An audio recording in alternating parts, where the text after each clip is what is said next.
Buenas noches. Es la Asociación Española de Guardia Civil. Asociación Española de Guardia Civil, perdona. Decíamos, estábamos comentándolo, ¿se desmanteló o no se desmanteló esa unidad de élite en la lucha contra la droga? Lo digo porque la Fiscalía sostiene que sí, advirtió además de que ese desmantelamiento iba a tener unas consecuencias graves. En cambio, el Gobierno dice que no se desmanteló técnicamente nada. Bien, pues el órgano de coordinación del narcotráfico, conocido como OCON, ha sido desmantelado porque los integrantes que estaban en comisión de servicio, en funciones de apoyo, en otros cometidos, en una unidad que no era su destino, han vuelto a su unidad de destino. Por lo tal, de facto, el OCON no funciona como unidad y ha sido disuelto. Es evidente. Es decir, que esos agentes, si yo lo entiendo bien, que se centraban en exclusiva a esa labor de la lucha contra el narcotráfico y además desde el lugar, por ejemplo, desde el campo de Gibraltar, ahora tienen otras funciones añadidas y no están tan encima del terreno. Tienen esas funciones, pero en sus distintas comandancias, y no son una unidad que está coordinada y centrada, está dispersa. Cada uno ha vuelto a su unidad de destino y ya no hay esa coordinación y esa unidad de acción que era lo que verdaderamente dio sus frutos al OCON. El de disponer de una gran masa de hombres que trabajaban muy bien. Luego podemos decir que, en la práctica al menos, esa unidad de élite quedó disuelta. Efectivamente. Siguiente cuestión que todavía está por aclarar. El Gobierno no dice por qué.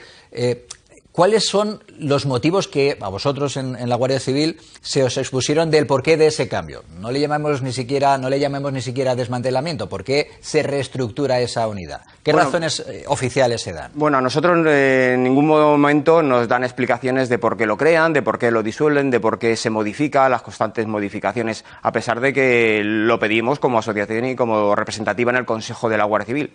Alegan siempre que son motivos de servicio, cuando lo que verdaderamente nosotros reclamamos es que son cuestiones de riesgos laborales y de efectividad de medios. ¿Disuelven? Sí, al final lo hacen de esa manera. No hay una coordinación actual. Y después hay, digamos que una evidente disparidad a la hora de interpretar lo que ocurrió en Barbate, si atendemos a las palabras del ministro del Interior, Grande Marlaska, y a los familiares de las víctimas. Los familiares de las víctimas dicen, es evidente que hubo una falta de medios, que esos agentes no debieron salir al mar para enfrentarse a una narcolancha con una pequeña Zodiac, y sostienen que esa falta de medios evidentemente tiene que ver con el resultado final triste, con la muerte de dos de sus familiares. Y en el otro lado, el ministro Marlaska dice, fue una operación técnicamente intachable. ¿Cuál de las dos versiones es más ajustada a la realidad? Bueno, yo creo que la realidad, desgraciadamente, la hemos visto todos. Hemos visto como con una Zodiac, con una embarcación auxiliar, se intenta abordar e identificar a 3 narcolanchas que son casi el triple de tamaño, que tienen el triple de potencia y que no es evidentemente el medio más adecuado para ello. De hecho, las embarcaciones que utiliza el GEAS, que era la que utilizaba en ese momento, en ningún caso se utilizan para el cometido que en esa noche se le encomendó, por lo cual es claro y evidente y trágico el suceso que estamos aquí tratando. Porque comentábamos anoche, todas las embarcaciones de las que dispone la Guardia Civil en la provincia de Cádiz, todas, que creo que son 6, estaban fuera de servicio, ¿no? Sí, casualmente sí, estaban fuera de servicio por mantenimiento, por averías, por ciertos motivos, no había ninguna operativa en ese momento. Y además con, digamos, averías no de 1 o 2 días, sino de más largo plazo. Sí, es una problemática bastante habitual las reparaciones, digamos, de vehículos, de embarcaciones, todo reparación dentro de la Guardia Civil conlleva una burocrática muy amplia y unos retrasos en las reparaciones que influyen en la operatividad de los medios. Aparte de que son escasos, no están disponibles. La última ampliación de medios creo que corresponde más o menos precisamente a cuando el propio Marlaska, porque es así, decide crear esa unidad de élite. Desde entonces la inversión se ha reducido, no ha existido o se ha mantenido. La inversión se mantiene, es capítulo 6 de los presupuestos generales del Estado, pero se hace, digamos que a cuentagotas. Son necesarios muchos más medios entre reparaciones, mantenimientos y posibles averías o posibles accidentes como le causó a la última embarcación, que fue precisamente embestida por los narcos.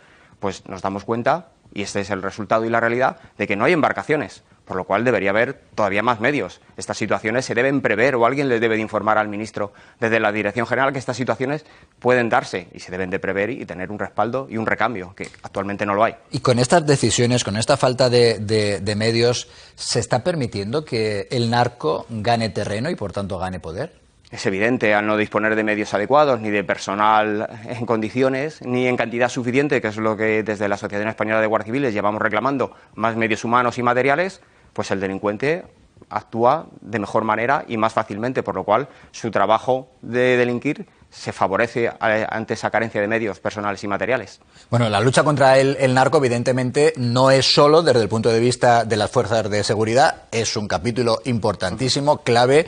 Esas decisiones, nos dices, están permitiendo que el narco tome poder, pero digo, necesita también de el apartado judicial. Déjame que incorporemos también en 13 al día a nuestro buen amigo, el juez José Antonio Vázquez Taín. En los últimos días se está recordando mucho, se está comparando mucho lo que está ocurriendo ahora en la zona del campo de Gibraltar con lo que en los 80, en los 90 ocurrió en Galicia. Bueno, magistrado, ¿qué le voy a contar de lo que ocurrió en aquellos años en Galicia? Usted ya estaba en el juzgado, se destacó muy especialmente por su labor en la lucha contra ese narco y por eso creo que su testimonio es importante para hacer esa comparación y para saber qué es lo que puede ayudarnos también desde el punto de vista judicial a dar esa batalla al narco. Bienvenido, José Antonio, magistrado, buenas noches. Buenas noches, José Luis. Un saludo al compañero de la Guardia Civil y me ha sentido pésame. Mira, vamos a ver, en Galicia, desgraciadamente, no teníamos una unidad especial. Lo que hicimos desde nuestro juzgado fue coordinar las tres unidades que existen, es decir, Policía, Guardia Civil y Vigilancia Aduanera, para que unieran sus fuerzas y poder crear un grupo entre los tres, entre 3/3, intentar crear un grupo medianamente apto para poder luchar. De los medios materiales lo ha dicho él, es que lo estamos viendo, es decir, que nos pueden decir que los hay. Mire, si no los veo, no los hay. Y en cuanto a la justicia, sí que me gustaría incidir una cosa. La justicia, después de las brillantes operaciones que estaba haciendo la Guardia Civil en campo de Gibraltar, la justicia no estaba siendo un ayuda. La justicia se convierte en burocracia. La justicia española no está preparada para los grandes macrooperaciones, no está preparada para los grandes casos, lo vemos con los casos de corrupción en donde se enmarañan y echan años, y no está preparada para llevar esas macroinvestigaciones de narcotráfico. Y entonces muchas veces esa brillante actuación, cuando se consigue un éxito, se entregan los papeles, se entregan los detenidos en el juzgado, y ahí empieza un proceso que, si quieres, te describo con detalles, pero que podríamos llamar simplemente de mero trámite burocrático, y en donde ellos se crea esa sensación de impunidad, que es lo único que no podemos dejar nunca, que un Estado de Derecho se cree en los delincuentes. Claro, una maraña burocrática, el magistrado me enviaba esta tarde un mensaje, una maraña burocrática que tiene también una consecuencia, y es que muchos casos al final se acaban perdiendo precisamente por todo ese tiempo que por el camino pierde la justicia, ¿no? Claro, es que como nos enfrentamos primero, no hay órganos especializados que estén dedicados exclusivamente. La gente dice que la justicia es lenta. Me gustaría que vieran el ritmo al que trabajamos. Lo que ocurre es que esos casos van a ir a un juzgado que al mismo tiempo tiene que llevar alcoholemias, accidentes de tráfico, hurtos, robos, lesiones, peleas. Tiene que llevar todo. Entonces, al final, tratamos de atender el día a día, y en los casos más grandes los va dejando y se enmaraña. Mira, ¿por qué no se pide en prisión preventiva y por qué estos narcos, desde que entran en prisión, no permanecen ahí hasta juicio? Porque muchas veces nos enfrentamos a 4 años de espera de juicio, y la prisión máxima, como tú sabes, son 2 años. Por lo tanto, muchas veces la propia Fiscalía llega a un momento en que los deja salir, no se piden prisiones, ellos entran, pasan unos meses, vuelven a la calle y se ponen otra vez a trabajar. Entonces, esa sensación de entro, paso unos meses, descanso y vuelvo a trabajar, le da esa sensación de, al final la justicia llegará cuando llegue y ya veremos que llega. Y luego viene la parte que tú decías, que es que 4 o 5 años después, muchas de las pruebas se han manoseado, los testigos ya no se acuerdan de nada, parece más lógico intentar un arreglo y aplicar unas dilaciones indebidas, rebajando todavía más la pena de lo que ya se rebajó en la última reforma del Código Penal, y nos encontramos con que 4 años después, pues a lo mejor les caen 2 años, que ya han cumplido la mitad y ya se quedan en la calle, ya no ingresan, y nos encontramos con que, en vez de ayudar, en vez de ser ejemplarizantes, en vez de castigar, pues simplemente les damos unos trámites, lo que dije antes, es simplemente burocracia, hacer una sentencia, un papeleo, y poco más para unas personas a los que las multas no les asustan, y a los que pasar unos meses en la cárcel antes que estar en la calle sin hacer nada, pues casi les es indiferente de todo. ¿Puedo interpretar de lo que nos dices, José Antonio, que las reformas normativas, las reformas legislativas han hecho que ahora mismo nuestro cuerpo legal sea menos eficaz hoy que cuando jueces como tú valientemente luchabais contra el narco en Galicia en los 80? Yo te puedo recordar, yo incauté 19 barcos de cocaína. En aquella época se les ponía entre 18 y 20 años a los cabecillas, 18 y 20 años de prisión a los cabecillas. Mis instrucciones duraban 9 meses, y a los 9 meses muchos de ellos ya tenían una condena de 20 años. Te puedo asegurar que muchos se lo pensaron, se marcharon, hubo quien huyó a Sudamérica, y ahí realmente sí que en unos años, 3, 4 años, el nivel de descargas en Galicia descendió muchísimo. Hay 2 elementos que son esenciales. Por un lado, la seriedad en la pena, es decir, las penas me da igual que sean más fuertes o más leves, lo que tienen que ser serias, lo suficientemente importantes para que se lo piensen 2 veces. Y luego lo segundo es que sean inmediatos. Es que si esperas 4 años, muchas veces, y aquí lo vimos, nosotros, por ejemplo, la operación Nécora fue en el año 92, la sentencia salió en el 96, y muchos de los pocos condenados que quedaron, que de los cientos que había al principio solamente fueron condenados 20, decían, esto es una venganza, esto no es justicia, esto es una venganza, porque 8 años después que vienen a por mí, que vienen, y eso no podemos permitir. Y la justicia tiene, primero, que la Fiscalía apoye a las fuerzas de investigación, les ayude, les dé los medios y asesoramientos legales para que sus peticiones de intervención, sus operativos sean siempre legales, estén supervisados, no haya ninguna sospecha. Hoy nos dicen, he tenido que leer en algún medio que el grupo especializado se disolvió porque cometían irregularidades. Pero ¿cómo se puede decir eso? La policía española es que no han trabajado con policías extranjeras. Vamos, la policía española es la más preparada, la más legal, la más respetuosa con el ordenamiento jurídico de todas las que conozco el mundo, y mira que te conozco unas cuantas. Segundo, lo que tenemos que hacer es que la Fiscalía les coordine, que les apoye en juicio, que se entreviste con ellos, que haga buenos juicios brillantes y sobre todo que sea rápido para que vean que, oiga, lo cometo, me detienen, me meten en prisión provisional y en menos de 1 año me caen 3, 4 años, lo que sea, pero me cae ya y lo tengo que cumplir inmediatamente. Muchos de los jóvenes que están pensando que es mejor meterse a narco que meterse a la Guardia Civil terminarían pensando que hay que darle la vuelta a la tortilla y que mejor me meto a lo legal, que lo ilegal no compensa. Créeme, José Antonio, que tu testimonio es sumamente valioso en el momento en el que estamos abriendo este debate de cómo se hace, cómo se puede enfrentar, cómo se puede luchar contra el narco también desde el punto de vista judicial. Por cierto, una cosa más, señoría, lo de legalizar el uso de algunas drogas, como proponen algunos precisamente a raíz de este debate, ¿esto soluciona algo o no?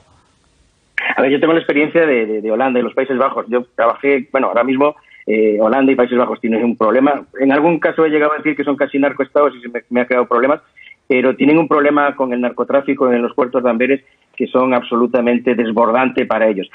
Ahora mismo en Holanda, ya para poder fumar hachís tienes que tener un carné de fumador, tienes que ser nacionalizado holandés, ya no quieren ese tráfico turístico de drogas que tenían, ya tienes que tener una supervisión y lo único que ha hecho es que las mafias del narcotráfico se hayan ido a por los menores de edad porque son su público potencial, dado que el mayor puede comprarlo en cualquier coffee shop, y lo que ha hecho es que se ha rebajado y se ha extendido el consumo entre los menores. Lo que dices tú, el aumento de tratamientos médicos ha sido exponencial y ha sido un auténtico problema. Ahora mismo en los Países Bajos lo que se plantean, además de restringirlo, como te digo, ya han ido restringiendo el consumo, es cómo intentar ilegalizarlo, cómo dar ese paso para volver atrás. La experiencia de verdad que es gráfica y me gustaría que la gente viera los informes médicos de Holanda y de los Países Bajos, porque realmente las psicopatías que produce el hachís, nosotros las vemos en juicio cuando tenemos que juzgar muchos actos violentos y las conocemos muy bien, desgraciadamente. Pues querido José Antonio Vázquez, también magistrado, sabes que se te quiere y mucho. Un abrazo fuerte, hasta pronto, espero.